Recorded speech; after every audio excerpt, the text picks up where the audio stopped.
Support for Chicago Conversations has been provided by the Shara Foundation. I'm completely convinced that they pump happy gas through the ventilation system here, because the second you walk in, it is just joy. I would like for him to develop an appreciation for music, and also I like that he's able to be around other children and around a great teacher.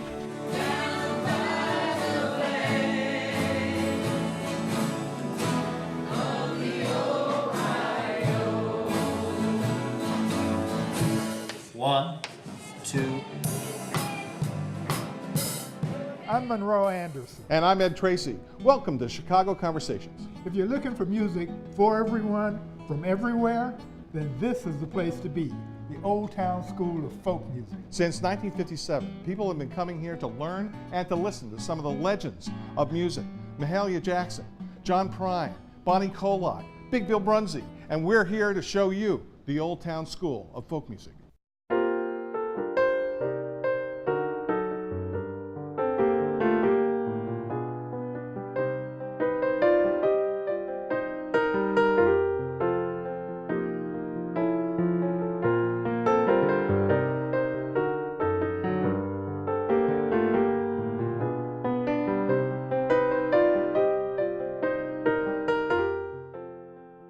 When you ask why the Old Town School is such a success, the answer is right under your fingertips. There's music for everyone.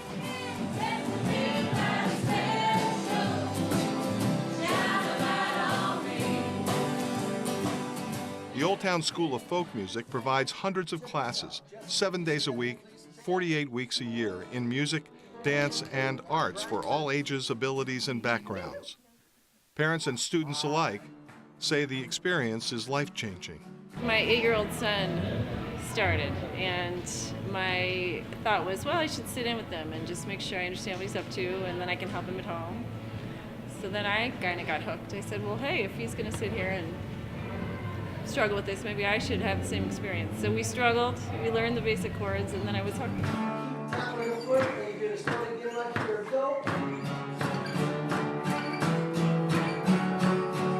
In 1998, the Old Town School opened its Lincoln Square facility in the former Hill Library, and plans began soon after to expand to the state-of-the-art facility opened in 2012, and providing concert offerings of music from all the ethnic neighborhoods in Chicago.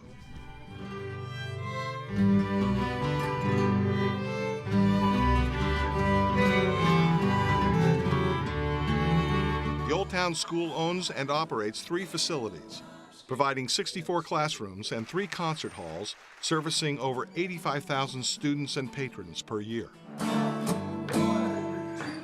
For students, the school holds a special place in their lives. I was a very square kid. I'm still kind of a square kid. And the guitar gave me an opportunity to sort of get out in front of people and be the center of attention. And it was at a time in my life in which that made a very big difference to how I felt about myself and how I interacted with other people. Today, enrollment in Old Town School tuition programs averages 6,600 students per week, 2,700 of them children.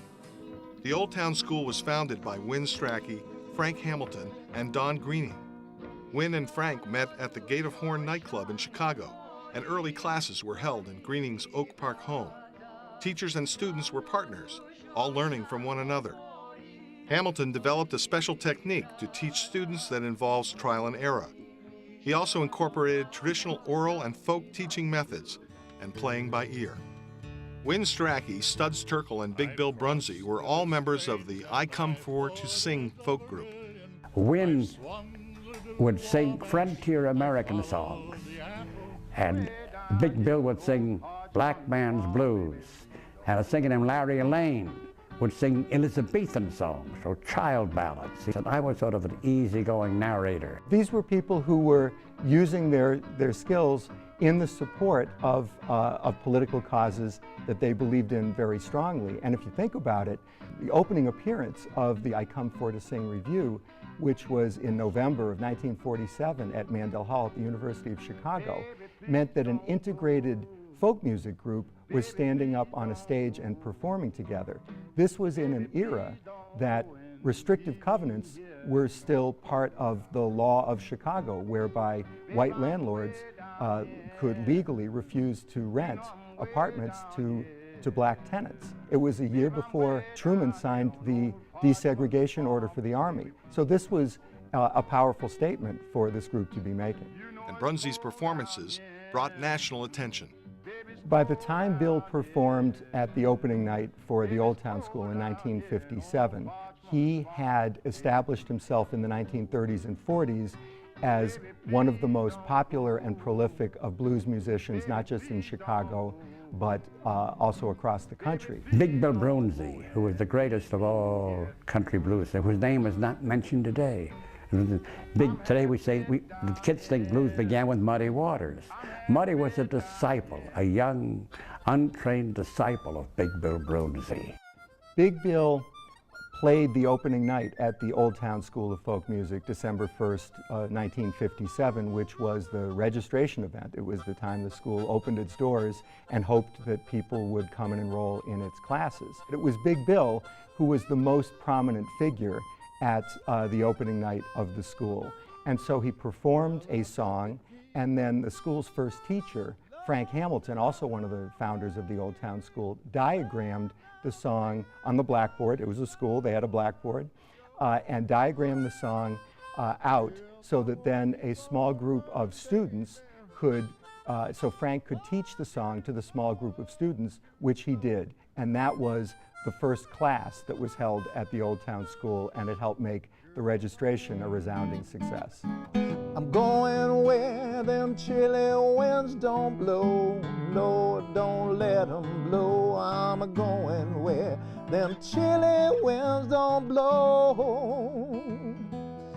Said I'm going where those chilly winds don't blow. Lord, Lord, and I ain't gonna be treated this way. And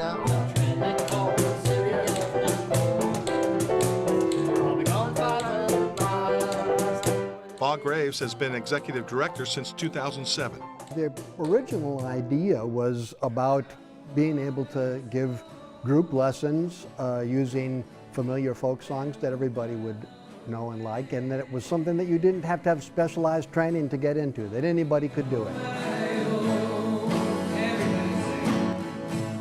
And that's still the case now. It was the case in 1957, and it still is.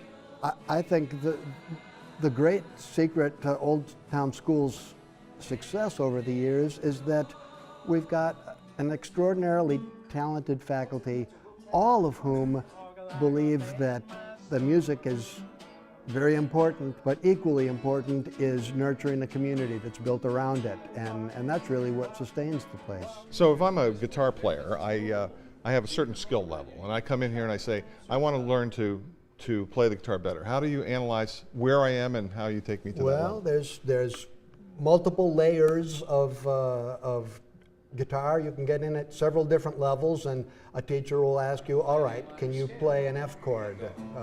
Can you play a bar chord? And we'll be able to hopefully get you into the right level of class. So they know immediately that I'm at this particular level and they can take me somewhere else. Well, they can, but it's also self-selected. So if you get into a class and you find that the class is moving way too slowly for you, you can self-select yourself up into the next higher class. Or if you get your first night of class and you're left in the dust, you know maybe you should be dropping down a level. Now, we're here on a Tuesday night. It's going to be a very busy night. We're doing a thing called Second Half. What's Second Half? Well, the original idea right from the start was that people would take a guitar lesson or a mandolin lesson or a banjo lesson for the first half of the evening. For the second half, they'd all gather together in one room and sing and play together. And we still do that every night of the week. The first chord you see there is a C chord, but we're going to start on a G, so that we've all got a fighting chance of singing this thing pleasantly. So get your G chord.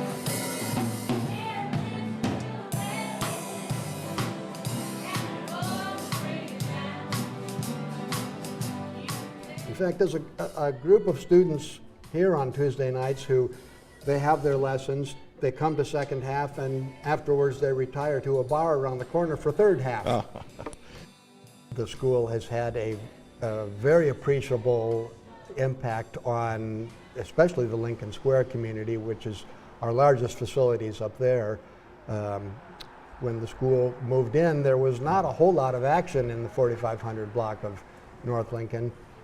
Today, there's 25 restaurants within 4 blocks of us. Graves oversaw the construction and opening of the new 27,000 square foot state-of-the-art center in 2012, which has put them in a position to meet the challenges that come with such a growing student base and a wide range of offerings. It's the first time that we've had a facility that is actually designed for music and dancing. So every night we have audio battles that we fight with ourselves. If you're downstairs from the Irish step dance class, it can be a little bit tough. In the new building up on Lincoln Avenue, every classroom has been acoustically engineered. You can have a punk rock class running next to the djembe class and nobody's going to disturb anybody else. So it's rather transformative. As we were developing the plans for the building, I kept looking at the architect's renderings and feeling like, what can we do to Old Town Schoolize this a little bit? And I'd seen some of this R. Crumb artwork, and so I wrote him a letter out of the blue that said, well, how much would you charge us to make some enlargements of your work and print them on Mylar and put them on our staircase? And he wrote back and said, well, I'd be honored to have my work on display at Old Town School and I won't charge you anything. So it's all a donation from the artist, and they are, I think, exceedingly beautiful. And I feel proud to be working in an organization where we've got pictures of Big Bill Brunzi or Gid Tanner and the Skillet Lickers as permanent displays on our walls. We wanted to have some kind of a permanent installation that would say something about Old Town School and what we do. Margaret Ketchum designed a wonderful casting that has the word music in 26 different languages and a lot of symbols that represent different aspects of music or of musical instruments, and we think it represents really well the school and what we do as a school. Is there anyone that's been here from the early days? Well, Frank Hamilton, who was the very first teacher at Old Town School back in 1957, has been back numerous times since then, and Frank waxes very eloquent about how impressed he is with the size and scope of the organization that he started with a dozen or a couple of dozen students, and that it's become the institution that it is today. And he will say this is exactly what Win Strachey and I were dreaming about in 1957.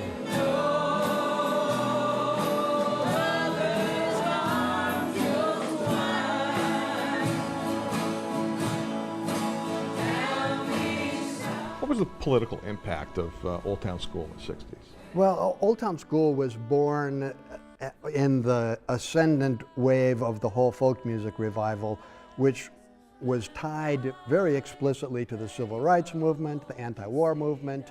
Our first home on North Avenue was at a building that we shared with the IWW, the Wobblies, a radical union. Certainly, Old Town School students, teachers, the institution itself was very much embedded in the times that it lived through.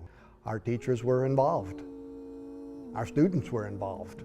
I think it's still that way very much. Our faculty and students continue to be engaged in all sorts of political and social activity. Old Town School continues to impact the community through their impressive concert programming, which is as diverse and eclectic as the neighborhoods that surround them.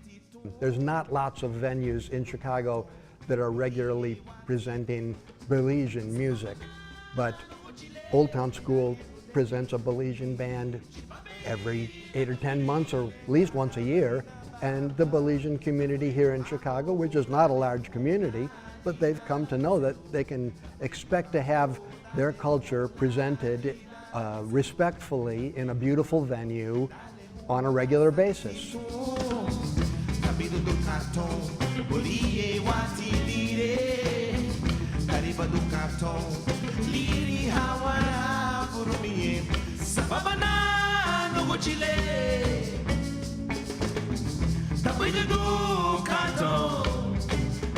Old Hall, which we use for all kinds of different events. It's a flex-use facility. It can be set up as a concert hall, it can be set up as a dance hall, it can be a meeting room, it can be a banquet facility. A couple of people in 10 minutes can change that room entirely, and that's exactly how we wanted it. Really, my thought is that that's the direction that performing arts facilities are headed in this country. We've got lots of proscenium houses already, but most communities in this country don't partake of their culture in rooms with all of the chairs bolted to the floor facing in one direction. And we wanted to have a space that would be quickly and easily transformed so it could be used in lots of different ways. A part of the challenge that we've got right now that I think is an important part of what Old Town School needs to do is to really grapple with the entire digital universe and how that fits in with what we do here at Old Town School. So much of what the school is and has always been is about the face-to-face encounter of a student with a teacher and an audience member with a performer, but it's live and in person. And so much culture now is conveyed through handheld devices. I watch my own children who are in their 20s, and much of their social lives is conducted through their thumbs. And I think if Old Town School is going to continue to thrive and be a strong institution, we need to figure out how, keeping true to ourselves and our mission, we can squeeze ourselves down to something that you can see on your telephone. Do you think it's a family kind of enterprise? Do you see people in your class that are both the parents and the students? Or oh yeah, quite a bit. Now the adult classes, usually they ask you be 14 and over, but we have a lot of all ages classes. There's a class called Guitar Together where parents come and learn with their kids. But that's one of the things about this place. I first came here when I was about 15, and I'm going to be 57 in a few weeks. And this is a place where old and young people have always come together. There's a room for everybody at the table here. That's a real technical part. Let's do that together. 1 and 2, starting on the 4th fret.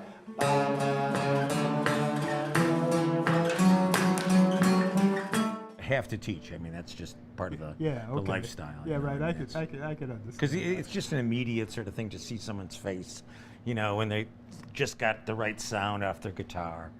It feels great. I mean, a paycheck's great, but to see that is just. 1 and 2 and 3 and 4 and 1 and 2 and 3 and 4 and. The changing tastes of music in the 70s led to difficult times at Old Town School. One board member said it wasn't whether they're going to file for bankruptcy, it's what kind. Jim Hirsch served as executive director of the Old Town School of Folk Music from 1982 to 2000. He oversaw the turnaround of the school in the 80s, which led to the renovation of the Armitage Avenue facility and a $4 million capital campaign for the purchase and opening of the Hill Library location. He was referred to by one Tribune reporter as the Lee Iacocca of folk music. Yeah, well, the problem is that in the mid and late 70s, the singer-songwriters like Paul Simon and some of those people were fairly popular, and they kept the enrollment at the school, the interest in that kind of music, relatively high. But in the late 70s, a horrible thing happened in music. It was called disco, and it suddenly. I remember. Yes, and some of us still have outfits from back then, and the interest in what we were doing really fell off, and so the enrollment plummeted.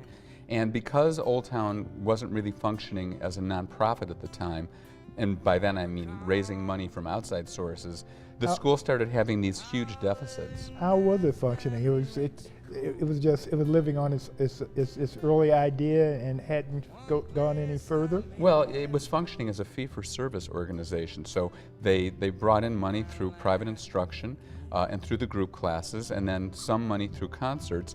But the money that they brought in that way wasn't enough to actually meet the expenses of the business. Yeah. So in the early 1980s, they started experiencing really large deficits. And by 1982, they got so bad that the board decided to make a change in leadership. So the other part of it was to really look for new sources of revenue. Right. So we started doing organized fundraising for the first time in the school's history, and we had some success with that.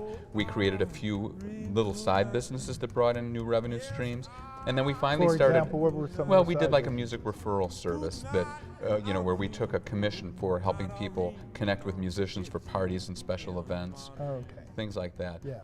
It also didn't hurt that they had Studs Terkel as a supporter. He had a big voice, and he used it to promote the school, its classes, and concerts. Well, Studs was one of our great promoters. You know, he had the radio show on WFMT, and as a writer and as a person of great stature in the community, he was always promoting the school from the very beginning. He was very close to Win Strachey, one of our founders, and Studs was a stalwart supporter from the very beginning of the school's history. One of the things that helped turn the school around was new programming that drew in more students. One reason was a new class with an unlikely name, Wiggle Worms.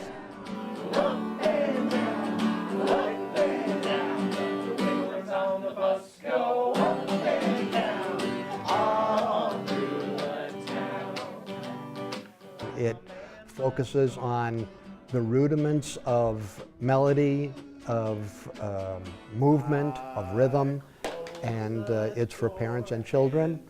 And the parents and the children both love it. It uses all the songs of the great American folk music canon to illustrate the music education that's going on.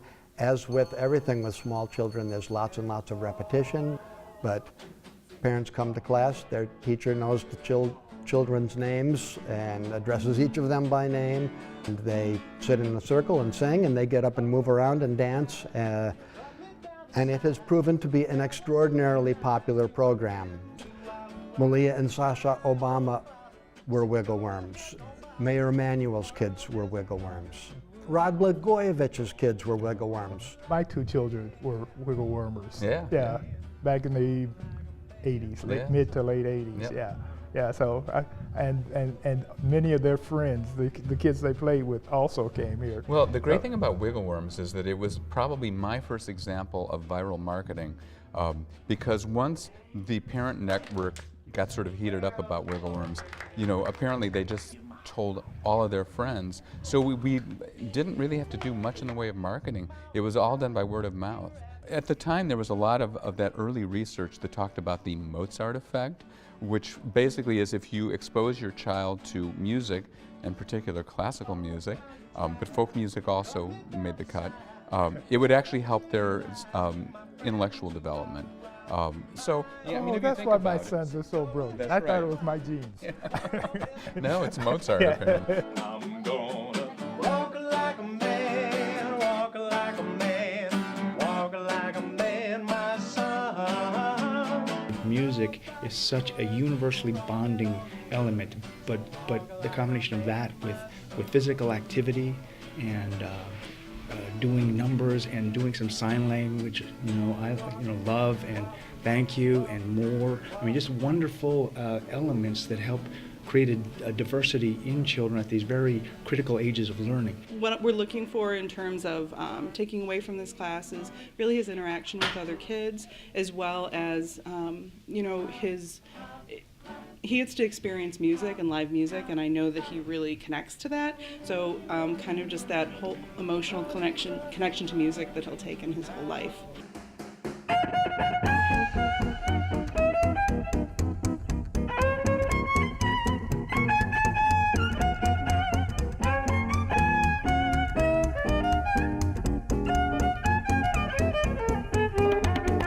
In the end, teaching people how to express themselves through music transforms their lives. And everybody can do it. So you could be just having the worst day, and you could stumble in here and start fiddling on the guitar and sing a few notes, and it's all sunshine. It really does change your outlook on life. And I see it in myself, and I see it in my son. I mean, he comes out of his guitar lessons absolutely a new kid. All the classes are 90 minutes long, and the sessions are 8 and 16 weeks, and children pay about $10 an hour. Adults, it's a little more than $20 an hour, but there are scholarships. Why don't you check the website for more information? And that'll do it for this week's show. See you next week on Chicago Conversations.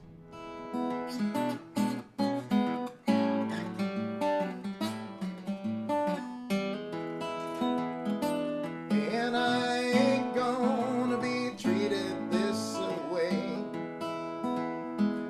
Well, I'm going somewhere I can sing my song. Lord, yes I am. I'm going someplace I can sing my song. Down to the old town school where I can sing my song. Lord, Lord, 'cause I ain't gonna be treated this way. No, I ain't gonna be treated this way. No, I ain't gonna be treated this way.